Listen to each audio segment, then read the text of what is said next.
इधर देश में कर्ज महंगा होने का सिलसिला एक बार फिर से शुरू हो गया है। एसबीआई, एचडीएफसी, पीएनबी और बैंक ऑफ बड़ौदा सहित कई बड़े बैंकों ने अपनी marginal cost of lending rate यानी कि एमसीएलआर में वृद्धि कर दी है। इससे कई तरह के लोन महंगे हो गए हैं। एचडीएफसी बैंक ने अपना कर्ज 10 बेसिस पॉइंट तक महंगा किया है। एसबीआई ने ऑटो लोन में 0.2% की वृद्धि की है। सर, ये लोन पर ब्याज दरें अचानक क्यों बढ़ने लगी?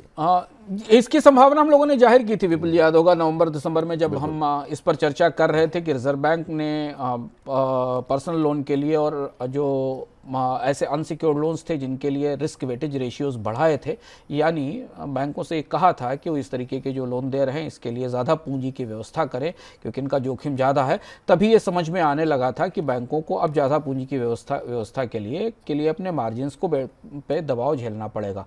और अब क्या हुआ, पिछले 15 दिन के अंदर भारत के 4-5 बड़े बैंकों ने ऊंची ब्याज दर पर बॉन्ड से पैसा उठाया और अंतर्राष्ट्रीय बाजार से पैसा उठाया, AT1 बॉन्ड से पैसा उठाया, डिपॉजिट रेट्स में बढ़ोतरी की। तो पूंजी का प्रभाव बढ़ाने के साथ साथ अब कर्ज पर ब्याज दरों में बढ़ोतरी शुरू हो गई है। और इसमें जितने भी लोन पर रेट बढ़े हैं वो सब रिटेल लोन के सेगमेंट हैं जिन पर बैंकों ने ब्याज दरों में बढ़ोतरी की है। ये नया दौर है ब्याज दरों में बढ़ोतरी का, जो कुछ अंतराल के बाद आया और ठीक उस समय आया है जिस समय भारतीय अर्थव्यवस्था में इस बात की संभावना जाहिर की जा रही थी कि शायद थोड़ी बहुत रिकवरी तीसरे क्वार्टर में दिखाई देगी मांग की दृष्टि से, क्योंकि दूसरी तिमाही में अर्थव्यवस्था में बढ़ोतरी दिखाई दी थी। ऐसी स्थिति में जबकि थोड़ी मांग की संभावना है, तब ब्याज दरों में बढ़ने से मांग का जो मूड है वो थोड़ा और ख़राब होगा, बिगड़ेगा, ऐसा लगता है। लेकिन सर, अब आगे की बात करें तो जिस तरह के इंडिकेशन मिले, कहा जा रहा है अप्रैल मई जून से शायद जो है ब्याज दरों में कटौती की संभावना है, तो फ्यूचर को लेकर के क्या आपको लग रहा है? अभी ये ब्याज दरें बढ़ी हुई चलेंगी,